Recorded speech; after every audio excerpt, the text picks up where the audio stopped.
നമസ്കാരം, വെട്ടൻ ന്യൂസ് ക്യാപ്സ്യൂളിലേക്ക് സ്വാഗതം. എന്റെ ഇഷ്ടങ്ങൾ എന്റെ ഫാമിലിക്ക് അറിയാം. Family wedding centre. പൊന്നാനിയിൽ മത്സ്യത്തൊഴിലാളികളുടെ പുനരധിവാസത്തിനായി നിർമ്മിച്ച ഫ്ളാറ്റ് സമുച്ചയത്തിലെ sewage treatment plant P Nandakumar MLA ഉദ്ഘാടനം ചെയ്തു. കടലിന്റെ 50 മീറ്റർ പരിധിയിൽ താമസിക്കുന്ന കടലാക്രമണം നേരിടുന്ന 226 കുടുംബങ്ങൾക്കാണ് സംസ്ഥാന സർക്കാർ ഫ്ളാറ്റ് സമുച്ചയം നിർമ്മിച്ചത്. നേടെടുക്കാം പുതിയ ബന്ധങ്ങൾ. Bridal craft the wedding mall, Pan Bazaar, Tirur. കടലിന്റെ 50 മീറ്റർ പരിധിയിൽ താമസിക്കുന്ന കടലാക്രമണം നേരിടുന്ന 225 കുടുംബങ്ങൾക്കാണ് ദ്രവമാലിന്യ സംസ്കരണ പ്ലാന്റും അനുബന്ധ ബയോമെത്താനേഷൻ പ്ലാന്റും നിർമ്മിച്ചത്. ഫിഷറീസ് വകുപ്പ് മത്സ്യത്തൊഴിലാളികളുടെ അടിസ്ഥാന സൗകര്യ വികസനവും മാനവശേഷി വികസനവും പരിധിയിൽ ഉൾപ്പെടുത്തി 1,56 ലക്ഷം രൂപ ചെലവഴിച്ചാണ് പദ്ധതി നടപ്പിലാക്കിയത്.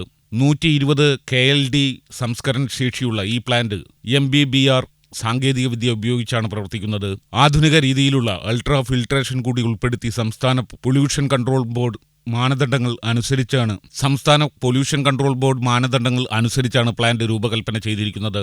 അപ്പാർട്ട്മെന്റ് പരിസരത്തു നിന്നും ഉണ്ടാകുന്ന കക്കൂസ് മാലിന്യം ഉൾപ്പെടെയുള്ള 1,20,000 ലിറ്റർ മലിനജലം സംസ്കരിച്ച് പുനരുപയോഗിക്കാൻ സാധിക്കുന്ന തരത്തിലാണ് പ്ലാന്റ് നിർമ്മിച്ചിരിക്കുന്നത്. പൊന്നാനി പുനർഗേഹം ഫ്ളാറ്റ് അങ്കണത്തിൽ നടന്ന പരിപാടിയിൽ നഗരസഭാ സ്ഥിരം സമിതി അധ്യക്ഷരായ OO ഷംസു, രജീഷ് ഊപ്പാല, വാർഡ് കൗൺസിലർമാരായ സീനത്ത്, ഇസ്മായിൽ, വിവിധ രാഷ്ട്രീയ പാർട്ടികളെ പ്രതിനിധീകരിച്ച് KA റഹീം, മുജീബ് റഹ്മാൻ തുടങ്ങിയവർ പങ്കെടുത്തു.